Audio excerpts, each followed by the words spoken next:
774 কোটি টকা ঘাটিৰে বিত্তমন্ত্ৰীৰ বাজেট দাখিল।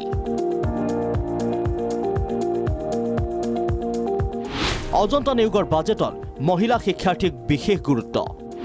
চৰকাৰে গ্ৰহণ কৰা উন্নয়নমূলক আঁচনিৰ ৰূপৰেখা। বহু উৎকণ্ঠাৰ অন্তত বিত্তমন্ত্ৰী অজন্তা নিয়োগে সদনত দাখিল কৰিলে 2024-25 বৰ্ষৰ ৰাজ্যিক বাজেট। মহিলা, ছাত্ৰ সমাজ, চাহ জনগোষ্ঠীৰ বাবে কেইবাটা গুৰুত্বপূৰ্ণ ঘোষণা কৰে বিত্তমন্ত্ৰীয়ে। বিত্তীয় বৰ্ষটোত মুঠ 1,43,000 কোটিৰ ব্যয় ধাৰ্য। অৰুণোদয়ৰ হিতাধিকাৰী 2.5 লাখ বৃদ্ধি কৰাৰ লক্ষ্য।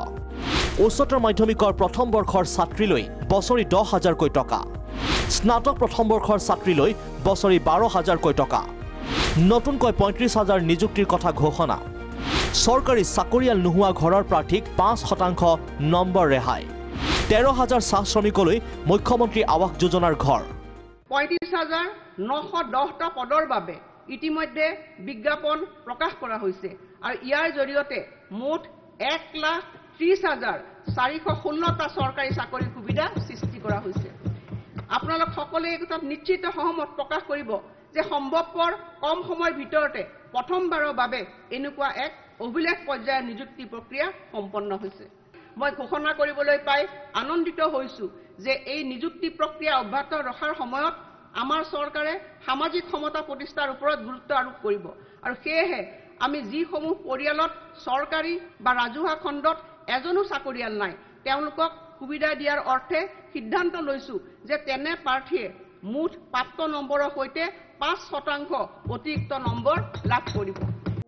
বিত্তমন্ত্ৰীয়ে লগতে ঘোষণা কৰে যে 50টা ছবিগৃহলৈ অনুদান আগবঢ়াব চৰকাৰে। ভাওনা সমিতিসমূহলৈ আগবঢ়াব 25,000 টকা। তীৰ্থযাত্ৰীৰ বাবে অযোধ্যাৰ ৰাম মন্দিৰ দৰ্শনৰ ব্যৱস্থা। নৱেম্বৰত গুৱাহাটীত হ'ব বিনিয়োগ সন্মিলন। অসম আৰক্ষীত অগ্নিবীৰৰ বাবে 10% আসন সংৰক্ষণ। চাহ বাগিচাৰ ভূমি আন কামত ব্যৱহাৰত নিষেধাজ্ঞা। বানপানীৰ দিশ সলনিৰ বাবে ব্ৰহ্মপুত্ৰৰ সৈতে জলাশয়সমূহৰ সংলগ্নকৰণৰ উদ্ভাৱনমূলক পদক্ষেপ। বানপানী অন্যফালে বোৱাই নিয়াৰ বাবে উপযুক্ত জলাশয় আৰ্দ্ৰভূমি চিনাক্তকৰণৰ অৰ্থে আমি উত্তৰ পূব মহাকাশ প্ৰয়োগ কেন্দ্ৰৰ জৰিয়তে জৰীপ চলাইছিলোঁ। ইয়াৰ জৰিয়তে সৰ্বমুঠ 271টা জলাশয় হ্ৰদ য'ত 10 হেক্টৰতকৈ বিস্তৃত পানী আছে বানপানী অন্যফালে বোৱাই নিয়াৰ বাবে উপযুক্ত বিবেচিত হৈছে। উপযুক্ত বৈজ্ঞানিক তথ্য আৰু গৱেষণাৰ ভিত্তিত কেতবোৰ নতুন ব্যৱস্থাৰ প্ৰয়োগেৰে প্ৰথম পৰ্যায়ত জল ধাৰণ ক্ষমতা অতিৰিক্ত 220 লাখ কিউবিক মিটাৰলৈ বৃদ্ধি কৰাৰ জৰিয়তে কেইটামান বৃহৎ আকাৰৰ জলাশয় পুনৰ্জীৱিতকৰণ আৰু পুনৰুদ্ধাৰ কৰাৰ বাবে চিনাক্ত কৰা হৈছে। বিকাশমুখী এই বাজেটে অসমৰ উন্নয়নৰ গতি ত্বৰান্বিত কৰিব বুলি দাবী কৰে মুখ্যমন্ত্ৰীয়ে। এই বাজেটত আন এটা উল্লেখনীয় দিশ হ'ল বানপানী। বানপানীৰ সৈতে যুঁজাৰ বাবে ইমান দিন মথাউৰি নিৰ্মাণে আমাৰ একমাত্ৰ অস্ত্ৰ আছিল। প্ৰথমবাৰৰ বাবে আমি চিন্তা কৰিছোঁ যে গুৱাহাটীৰ পানী ব্ৰহ্মপুত্ৰৰ পানী যদি আমি দীপৰ বিলত ধৰি ৰাখিব পাৰোঁ বানপানীৰ সময়ছোৱা, মৰিগাঁৱৰ পানী যদি আমি চাৰণ বিলত ধৰি ৰাখিব পাৰোঁ, যি আমাৰ প্ৰাকৃতিক ৰিজাৰ্ভিয়ৰবিলাক আছিলে ৱেটলেণ্ড আছিলে তাক যদি আমি ব্ৰহ্মপুত্ৰৰ পানী তালৈকে লৈ যাব পাৰোঁ ধৰি ৰাখিব পাৰোঁ আৰু বানপানীৰ সময়ত যদি তাক আমি এৰি দিব পাৰোঁ বানপানী পাৰ হৈ যোৱাৰ পিছত ই আমাৰ বানপানী নিয়ন্ত্ৰণৰ ক্ষেত্ৰত ই এটা নতুন এলিমেণ্ট আমাৰ মাজত যোগ হ'ব। ইয়াৰ বিপৰীতে অজন্তা নিয়োগৰ বাজেটক দিশাহীন তথা নতুনত্বহীন বুলি সমালোচনা বিৰোধী পক্ষৰ। মোৰ জীৱনত দেখা আটাইতকৈ বেছি গতানুগতিক নতুনত্বহীন ইনোভেটিভনেছ নথকা আৰু কেৱল বেনিফিচিয়াৰী সৃষ্টি কৰা হিতাধিকাৰী সৃষ্টি কৰা বাজেটখনৰ নামেই হ'ল অসম বাজেট 2024-25।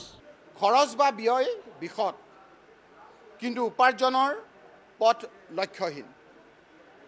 খৰচ বা ব্যয় বিশদ কিন্তু উপাৰ্জনৰ পথ লক্ষ্যহীন। সপোন আৰু বাস্তৱৰ মাজত হিমালয় সদৃশ ব্যৱধান। চৰকাৰ কনফিউজ, লক্ষ্য স্থিৰ কৰিব পৰা নাই। এবাৰ কয় যে ধাৰ ল'লে অমংগল আৰু পিছত কয় যে ধাৰ ল'ব লাগে। ষ্টেট গভৰ্ণমেণ্টৰ ওচৰত লোনৰ বাৰ্ডেনটো এবাৰ বেছি হৈছে আৰু প্ৰত্যেক আমি চাবলৈ এতিয়া যিটো লোন চৰকাৰে লৈ আছে প্ৰতিমাহে ক'বলৈ গ'লে প্ৰতিমাহে এভাৰেজ 2000 কোটিকৈ লোন লৈ আছে কিন্তু এই এপ্ৰিলৰ পিছত গভৰ্ণমেণ্টে 2000 কোটিতকৈ প্ৰতিমাহে 2000 কোটিতকৈ বেছিকৈ ল'বলৈ বাধ্য হ'ব 2200 বা 2300 কোটিকৈ প্ৰতি মাহে মাহে তেনেকৈ ল'ব লাগিব এনেকুৱা পৰিস্থিতি হৈছে ব্যুৰো ৰিপৰ্ট প্ৰাগ নিউজ